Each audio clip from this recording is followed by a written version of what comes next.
We just finished learning the opinion of Rav Huna that you're not allowed to use improper wicks and oil for the Chanukah menorah, just like you're not allowed to use those wicks and oil for the Shabbos candles.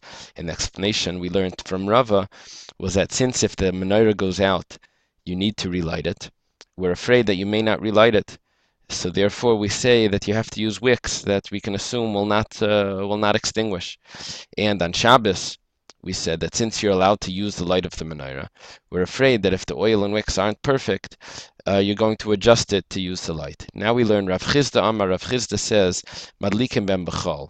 Rav Chizda makes a difference, that during the week you're allowed to use those wicks and oil that you're not allowed to use on Shabbos, which means that they flicker and then it's not a clear light. Avalei b'Shabbos, but on Shabbos you're not allowed to. And his explanation is, kavsa, if it goes out, we'll see on the next page, that ein zakukla. You don't have to relight it, which would tell us that in this instance over here, if the candles get extinguished, you need not rekindle, and therefore during the weekday, we're not afraid that it's going to go out and you're going to be negligent. You won't relight it because you don't have to relight it anyway.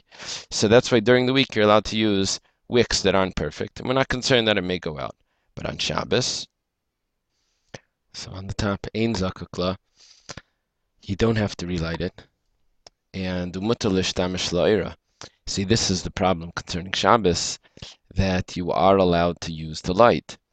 Since you're allowed to use the light, there is a concern that you may come to adjust it. Since you may come to adjust it, we say that you have to use light that we don't assume will go out or will flicker, and that you will be tempted to adjust. So again, that's the second opinion of Rav Chizda that says on Shabbos you have to use proper wicks. However, in the weekday it's not a concern. And again, the reason why in the weekday it's not a concern is because you don't have to relight it if it goes out. Amar Rav Zera, Amar Rav Masna. Rav Zera says in the name of Rav Masna. Va'amrila, there are those that say Amar Rav Zera, Amar Rav. We're going to be quoting this in the name of Rav, so let's just underline that it's from Rav. Now he says Psilis v'shamanim, which is again the wicks and oil. She'amr chachamim, that our sages have said, and I'll put it in quotes. Ein madlikim ben b'Shabbos, that you're not allowed to use them on Shabbos, which are wicks that flicker, etc. To madlikim ben b'Chanukah, you are allowed to use them on Chanukah, bein b'chol bein b'Shabbos, whether it's on the weekday, whether it's on Shabbos. Rav didn't give us the explanation for this. We can figure this out based on what we learned before from Rav Huna and Rav Chizda. But the point over here is that Rav would say, oh, you have lousy wicks, save it for Chanukah. You can use it on Chanukah, whether it's the weekday, whether it's Shabbos. And Amar Rabbi Yirmiyah now says, my time of the Rav, what is the reason of Rav?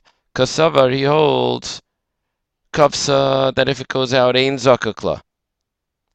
You don't have to relight it. So therefore, we're not concerned that it's going to go out and you're going to be negligent from relighting it, because you don't have to relight it anyway. So use the lousy wicks. And if it goes out, it's no problem. Once you did the mitzvah's done. You lit it, that's good. And you're not allowed to use the light for your own personal use. And so therefore on Shabbos, there's no concern that you're going to adjust it because you're not allowed to use the light anyway. So basically, kavse in zakukla would be a reason for the weekday, and asal shtam shloira is a reason for Shabbos why you're allowed to use those types of wicks. Okay, so Amrua Rabbanan Kameid Nabaya. The Rabbanan said this. Kamei means in front of. Amrua, it was said, and we're talking about the reasoning.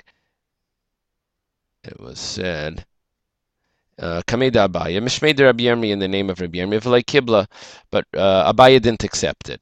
However, ki asa Ravin, when Ravin, asa means came, when Ravin came, Amrua Rabbana Kamei da Abaya, Mishmei de Rabbi Yochanan. Then they said it in the name of Rabbi Yochanan v'kibla, and then he accepted it. So Amar, Abaya said, Izakoi, if I merited, Zakoi means to merit, Gamirte, I would have learned. Lishmaite mi ikara, the teaching originally. Ikara means originally, and Shmaite means the teaching. The Gemara says, Vaha Gamra, he did learn it. So the Gemara answers, Nafkamina legirsat yankasa. If he would have learned it when he was younger, he would know it better. Girsat yankasa means what you learn when you're younger. Okay.